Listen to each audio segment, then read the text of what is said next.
All right, it is Thursday night, 9 p.m., so you know what it is. We're still figuring out the name. How you like this? Ball Brothers Panthers preview week 2. How you like that, Eugene? Oh, I like the BBB. All right. Ball Brothers preview 2. Okay. I took it from you, man. Yeah, I like the BBB. Okay, that sounds good, bro. I mean, we gotta work. We have to have a name. We gotta own this. Yeah, we're gonna own this one right here. Week 2 already. Let's start with it, man. Oh.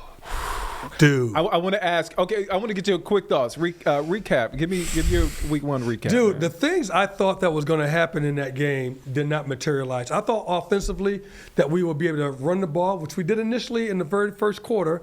I thought we'd be able to throw the ball against that defense. I thought we'd be able to move the ball easily to move the chains. None of that materialized. And then I didn't think about the turnovers because we've been so careful not to turn the ball over. I didn't expect an interception, a fumble, none of that stuff. So we got behind the 8 ball.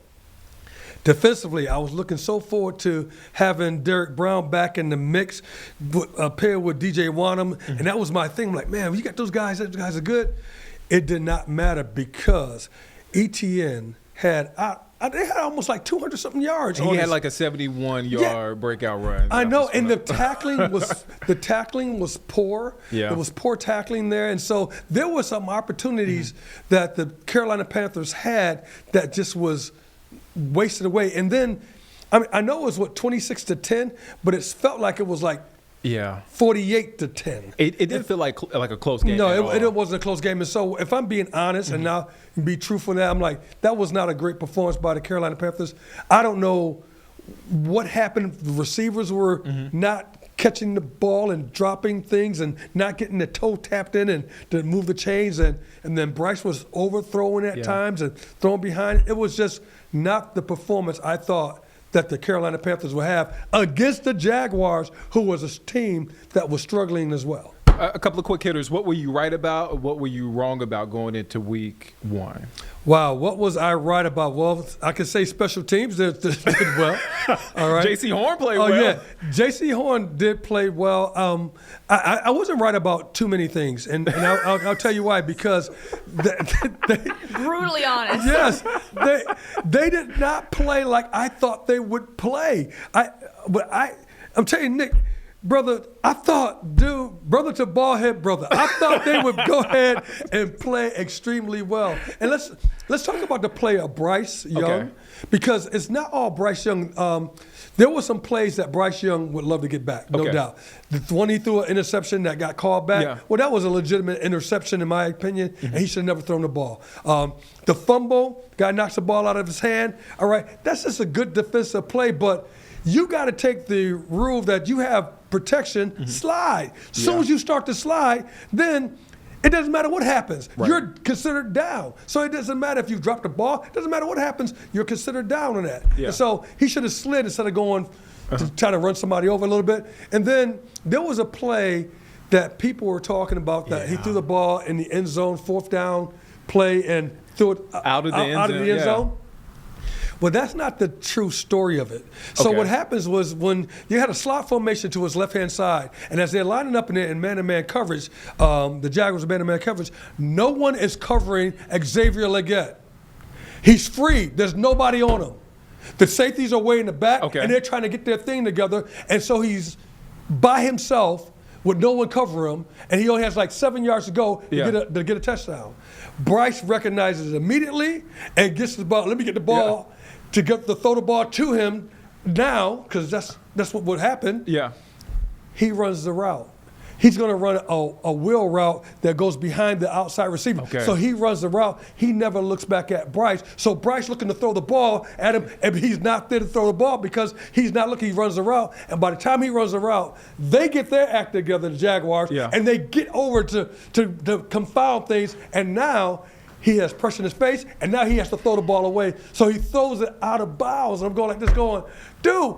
And initially I said, but what are you doing? And I said, man, somebody had to mess up because he's a polished dude. Yeah. And so I thought that the thought had lied. And also Luke Kuechly said online, he said, hey, nobody's covering Legette. He said, nobody's covering him. live at the time. And so that's where I would expect, and I know he's a young guy, I would expect your IQ to kick in and go like this, hey, if nobody's covering you, and I'm a defensive player, and when we go zero blitz, and I look at my guys and say, hey, where's my guys at? Nobody's covering somebody, you immediately, you go to improv and you try to get somebody to cover somebody, because it's easy for the quarterback to recognize that and go, here you go. And by the time I recognize it, you're going to get at least 10, 12 yards or a touchdown. But that brings me to my next point. Going into week 2, Eugene was right about nothing in week 1, but hopefully week 2. But don't listen to me, nothing. Don't drag him like that. I'm sorry. That's all right. That's all right. But going into week 2, 2-part question. How can we get Xavier Legette to get going? Because it appeared on plays where he missed some blocking assignments, the toe tap along the sideline, that play you were just talking about at the back of the end zone on a 4th down. And on top of that, the second part, how can we get Bryce going, the offense going? So let's talk about Legette first. When he watches the film back with his guys, because we all watch the film together. And the coach is going to be really harsh. And if you watch it together as a team, those sessions get really tough. And so from that standpoint, he's going to watch that session, at least with his receiving crew, or maybe with the offense, and he's going to be embarrassed. He's going to be embarrassed because he's going to realize that he missed a great opportunity. When Bryce slams his helmet down on the sideline, which we rarely see, by the way. Would you see? Yeah. That was the play. Yeah. That's the play. Yeah. It literally is an easy, I look at you, I'll go like this, nobody's covering. Now, height, boom. It's that. Yeah. It wasn't that. It was like, no. So when Legette watches this all over, and first of all, let me just say this. He's a good receiver. He has to get going. I got to ask, is he a number 2?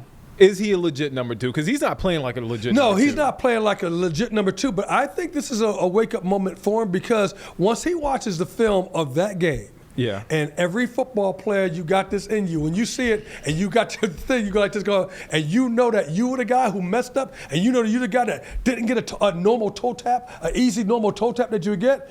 Dude, you are embarrassed. And the only thing that you're thinking about is, dude, if I have another chance to go ahead and redeem myself, I'm going to let everybody know I'm not that guy. I don't think he's that guy. But if he becomes that guy, you're going to watch that his stock will fall, and then he'll find himself being relegated to 3rd and 4th. And from that time, when you get relegated to 3rd and 4th, you're not the guy anymore. Well, can Legette and T-Mac take advantage of those young corners with the Arizona Cardinals? You're talking about young corners and Will Johnson, who is, I believe, a rookie, Max Melton, 2nd year. Can they take advantage? We saw T-Mac. He looks like a legit number 1 receiver. But can the collective group come together and take advantage of that young secondary? And let me not leave out Budda Baker, because he's just legit. That's right. He's a safety. He plays your position. So the short answer is yes, of course. Okay. Because I'm going to tell you this.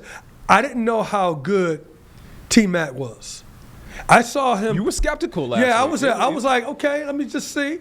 And I was like, okay, let me see. But there were some plays that he did not make in the game that was excellent plays by the defensive back. And I was like, dude, if this defensive back doesn't rake the ball, rake his arm, or do this other thing, I said, this dude's going to make a one-handed, unbelievable catch again. And he was primed to make catches, and you could tell that Bryce was loving this relationship, because Bryce was trying to feed him the rock, get him the rock. I mean, you think about it. I mean, he had like 5 or 6 catches that he made, maybe 87 yards or something like that, 68, I don't know. But the ones that the defensive back made great plays on would have added to his total. He would have had like 9 to 10 catches, and that was just great plays by the defensive back.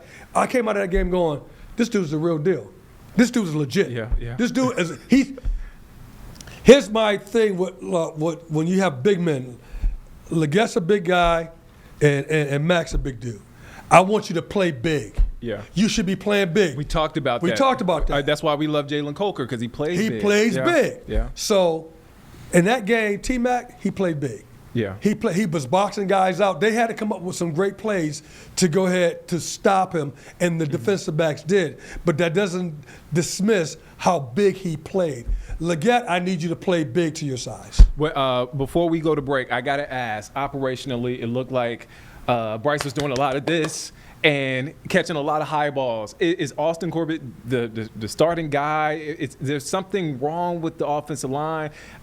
What did you see there that they can take into Arizona where they can improve upon? See, one thing, I didn't know how good the Jaguars' defense was because with Josh Allen, I didn't think that they would be that dominant. Yeah, and they were good. Yeah. They were very, very good, and there were some catches. And I think the fact that Corbett was not like Corbett played guard, he also played center, and so that's a position that you get to, and you got to take your lumps. Sometimes you may have a high thing. So I think they're going to be fine there. There's no doubt about that. And I think when Quano gets back, and hopefully he gets back this week for this game, he gets back, I think that's going to maybe settle things. Okay. I think the bread and butter of the Carolina Panthers is running the rock. And you saw that in the first quarter. Man, when they were running the ball, dude, they were breaking people off. But they got away from it because they were down. We saw limited Rico Dowdle, which I was a little disappointed in. I was a little disappointed, too. I like him. I really like him. Chuba didn't really get into – I mean, he had some good runs, don't get me wrong, but –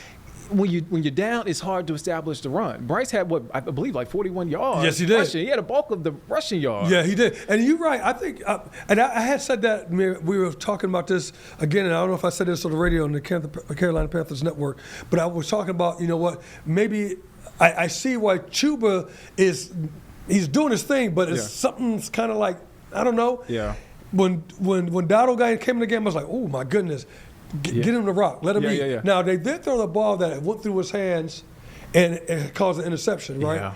But, you know, I get it a little high throw, a little something. So I'm not going to be hard on him enough at all. I like the way he plays. I think that they're going with Chuba and Dowdle at the running backs. I think that would be what you should be doing. And I'm going to have 65, 70% running the rock. And I'm going to stick to it because that becomes the bread and butter and not so much to pass the ball, particularly when we're talking about a number 2 being in flux, and that's Legette. All right, let's take a quick break. We talked about the offense, how we should prepare going into week 2, some things we learned from week 1. We're going to talk about the defense next.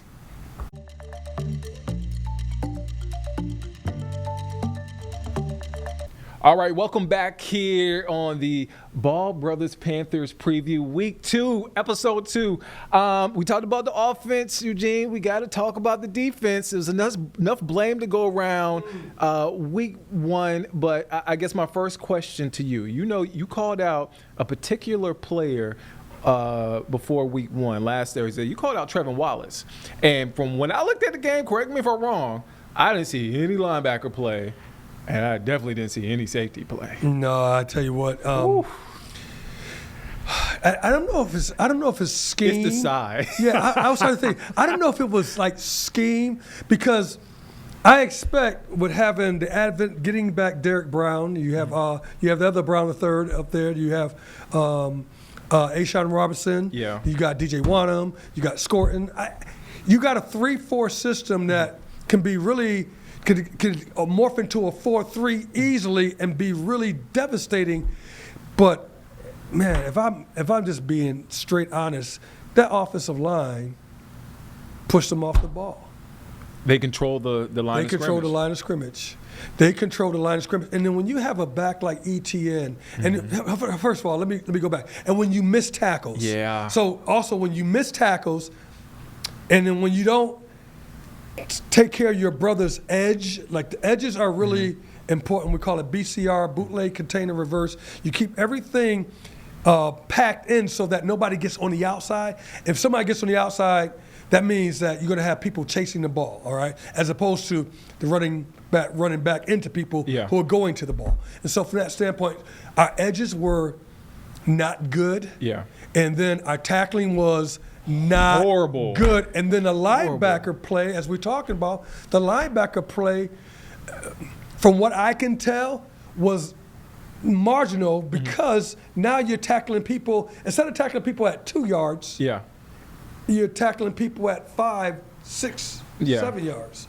I mean, I look even the safety play. I look at like a Nick Scott, Trayvon Morig, yeah. They just look lost out there. And I tell you a play that really is emblematic of how maybe the Panthers look lost. On that touchdown play with Trevor Lawrence, he fakes the bootleg. The tight end Thomas I think the tight end Thomas looked like he's going to go in and block. He runs out for pass. There's nobody on him. He was wide open. He was wide open. Now, guess what? I know as a safety, watching anything in a bootleg situation, if you're in man-to-man or if you're even in zone, I know that as the safety, that person who comes out the flat typically is going to be the safety who has that guy. Whether it's man-to-man coverage or whether it's zone, the safety who drops down to the side of the play fake, away from the play fake, typically has that flat area. Yeah. So I would say that Morig was supposed to be there, and I didn't see him. And I'm wondering why I did not see him in the picture. And so from that standpoint, it goes back to now. That's just a miscommunication something because no one runs free. We don't have plays where people run free. Flip it back on the other side. Xavier Legette, there's nobody covering him. Yeah. Thomas, there's nobody covering him. That's an easy pitch and catch. It should be. But the team makes things more difficult, and I'm afraid that going into week 2 against a guy like Kyler Murray, who, I mean, say what you want about short quarterbacks. We have a short quarterback, but this guy is athletically gifted, can get outside the pocket, can kill us in different spots outside of the pocket. And he can throw the ball. But if we don't have the linebacker play and the safety play, he's going to pick us apart, man. Well, there's no doubt. But here is where I think that Coach Gerald can help here because we were blitzing and zone blitz, and we had some other regular blitzes on, and we never got there. They picked up the blitz, and they were able to complete the pass. So my antidote to that is we go zero blitz means that you have everybody in coverage, secondaries in coverage. You're going to cover all 5 guys, and then you're going to go ahead and send 6. Yeah. All right. They can't cover everybody. So they can't. Somebody's going to be open. Somebody's going to be free getting to the quarterback, and that's the risk you take because people don't want to go zero blitz because it leaves you want to have a free safety back there and at least see people exposed. But I'm like, hey, you got Jack and you got JC who can cover. You got Thornton. You got K. Smith who can cover. Go ahead and cover. And we're going to go put pressure because if you don't put pressure on Kyler Murray and move him off his spot, that dude's going to end up killing you. Well, I will say this, Marvin Harrison Jr., the number 1 receiver, do you have faith that a guy like J.C. Horn, who played well, and a guy like Mike Jack, who I believe, correct me if I'm wrong, I don't think they traveled during the game. I think they stayed on. No, they stayed. Okay. Yeah. Marvin Harrison will probably go to different sides of the ball. Do you have faith that both those guys can shut him down? Well, here it is. I have faith that they can shut him down because it's predicated upon the blitz and the rush. Okay. When you got that many people in your face, you don't have the luxury to go. You don't have the 3 seconds that you would like to go ahead and throw the ball. Right. You got 1 point, just less than 2 seconds. Yeah. All right. That's what you got to get rid of the rock. All right. Can I cover you for less than 2 seconds? Yes, absolutely. I can cover you. If I play off you. Yeah. At 7 yards, I can cover you because you got to get run to me. If I jam you, now it's a 50-50 ball. You throw the ball deep down the field like, a go route, something like a 50-50 ball. However, can I cover you for that time? Absolutely. I can. What always hurts defensive backs is if I got to cover you more than 3.2 seconds, dude, that's too much time. That is a lot of time. Receivers are too fast. They can get. It's easy to get open. You got too many routes, too many things you can do. And so from that standpoint, I could cover you for that 1 second. And here's another thing. Once the quarterback knows that you're blitzing, he automatically goes to a hot package saying where I'm going to throw the ball to right now. He eliminated his choices and said, okay, I need to get rid of this ball, and this is the person I need to get rid of the ball to. Do you have faith in Evero? Because it looked like from Canales' his press conference from earlier this week, he says he wants to play the younger guys like Princely, Nick Scorian, which they didn't get a lot of burn last week. Do you have faith in their relationship and their FRO can steer the ship there? Yeah, I think he can steer the ship, and here it is. I think he's going to be given the opportunity and the latitude to steer the ship. Yeah. And I really think because we run a 3-4 system. Yeah. Linebackers, 4 linebackers, 3 defensive linemen. We go into a hybrid on nickel defense where we have like a 4-3 deal. Okay, so we got basically, what can he do with that personnel? I think with the personnel you have, and if you want to go ahead and help your secondary, then I think that you need to be much more aggressive than what you are. Yeah, and I say aggressive mean I'm doing old school Luke Kuechly type stuff. Yeah. Get in the A gap, let them know that you blitzing in the A gap, and say, okay, stop me. There are a lot of stop me. Beast it in the A gap. Stop me. Okay, I'm coming up here. I'm gonna let you know, and your mama, I'm running right through this gap right here. All right, I got to do it in one technique. I'm mugging the A gap. All right, that's what Coach Rivera would do. Yeah. He would go ahead and mug the A gaps, put people up in there, and he'd say, okay, we're coming. Stop us. It seems like the fans kind of lost faith in FRO. I know this is only one game. I know it's one game. Look, ballhead brother number one, I know this is one game. It's only one game. It's one game. However, there are a lot of question marks on defense. I would like to see Princely and Nick scoring because we did hype them up a lot in the offseason and we drafted them where we drafted them because we were expected for them to come in and help a pass rush. And here it is. And I want to see you. I want to see Scorton on that edge. I want to see you as an edge. I want to see what you look like, dude. Let me see you eat. Let me see you eat. I mean, think about this. When we remember, people maybe don't remember Hassan Reddick. I remember. Yeah. Man, Hassan Reddick and Brian Burns were on opposite sides. Yeah. And they had a sack fest that year. Because it was 1 year. That's why folks don't remember. Exactly. And then he ended up going back maybe to the Eagles or somewhere he went. But I was like, I'm saying just the competition. I like DJ Wanham, and I know he can run. And I'm saying, Scott, can you be that guy? Yeah. They drafted you. Can you be that cat? Well, he has to get the playing time. I know, dude. Yeah. And so what that only tells me, if you ain't got the playing time in there, is that maybe coach is holding you off a little bit until you maybe learn what you have to do, or until you can be that guy. Well, Canales says he's going to play the young guys. Okay, there you go then. All right, so we'll take it for his word. We'll take it for his word. Let's take a quick break. We'll be back. We'll be back here in 2 minutes.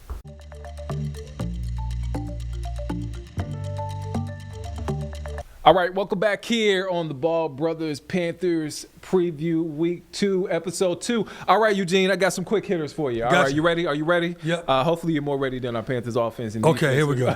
All right. Bold prediction for Week 2. What's your bold prediction? You gave us a bold prediction last week, but what's your bold prediction this week? So I believe that the Carolina Panthers are going to dedicate it to running the ball, and I think they will probably run like maybe 130 to 150 yards. Where? Okay, now I got to ask a follow-up. Where are the chunk of the yards coming from? Are they coming from a guy like Chuba? It's coming collectively from Chuba and Dowdle. I think Dowdle is special, man. There's something special about him. Just got to get him the ball. I know. And so I would like to see them both in the backfield at the same time.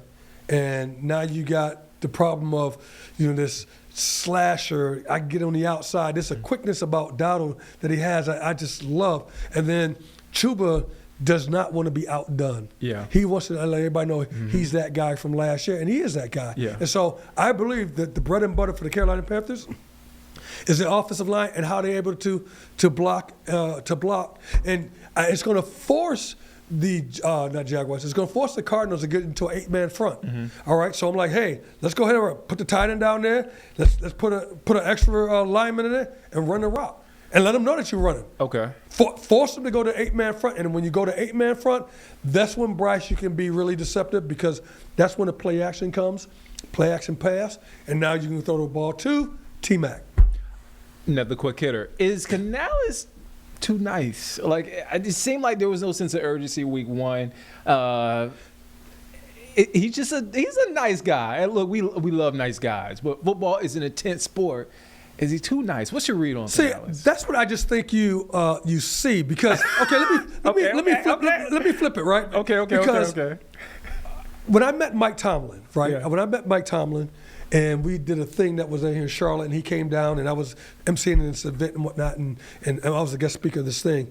And so I was talking to Mike, and he's funny. I was like, dude, I didn't know you were funny. Because he's so intense. Dude, because you're so intense. He's so intense. I didn't know he was funny. And he said, oh, yeah. And Yeah. he was so, it was like we're talking. Okay, right? okay, It was okay. just like that. And so I think that the persona that you see with Coach Canales, Yeah. that nice guy, Yeah. I think he's that. But I think when he needs to be stern and tough in that locker room, I think you'll probably see a different You side. think of him. so? I feel Yeah. like I don't think it's because even when I interview him, Mm-hmm. and even his presence when we're talking, he's real calculated about his words. Okay. And so the economy works, and I get it because it's media. You don't want people misconstruing what you're saying. It's not. But I believe when he's with his guys, that's different. I think it's a difference. The same thing I used to see with Coach Rivera. Coach Rivera, he's cool and nice. Yeah. But I've seen him losing on the sideline a couple of times at games. I've seen him losing on the sideline. Okay, there was a time where I saw, and he didn't lose it on the sideline. This was during the preseason game with Coach Canales. There was a big play that happened in that Cleveland game.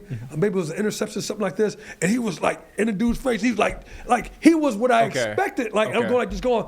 I've never seen that much emotion from him. Okay. 'Cause when I see him more staid. Yeah. I see him more back. Yeah. I see him more nice. I saw him like, get the dude, and he was in the dude's face, but he was hyping him up. And I was like, I didn't know he was a hype man. I would never thought he was a hype man, right? Never thought he was a hype man. But I said, wow, that was a difference. So I think what we see from the media, I think that's a little bit different from what you see. And I would be interested to see from a J.J. Jansen, from all the other guys that's on the team going like this, man, what is he really like? Right. Okay. I don't know what that looks like. Maybe I'm being too hard on Canales. Okay. All right. Who needs to step up? Week 2, who needs to step up? Legette. Dude, I'm telling you, when you put that, He's a Gamecock, by the way. Dude, when you put that film out like that, Yeah. and he's gonna realize.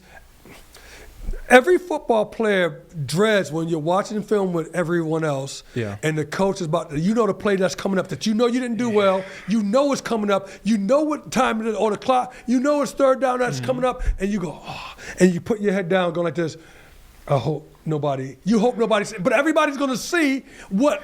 And we saw it in real time, so imagine what we see. And then you're going to get the coach's comment. Now, before, when the coaches were all together, they commented, and it's totally different from when they comment to you because they had a chance to go ahead and maybe put it differently, a little bit differently. But how you take it, it's like when you know you've done wrong and you think that all eyes are on you, and even if they're not, it's on you, that's what he's going to feel like. And so he's going to go into this game going, I'm catching every ball. I'm toe tapping everything. I'm going to make sure. It's going to be totally different. His mindset's going to be totally different because he wants to erase with that bad taste in the mouth of that he left the Carolina Panthers with. I just want to remind you, and that's the Panthers fans. He went to the University of South Carolina. He's a Gamecock. I just want to remind Carlene that. Oh, never let me forget it. Never let me forget it.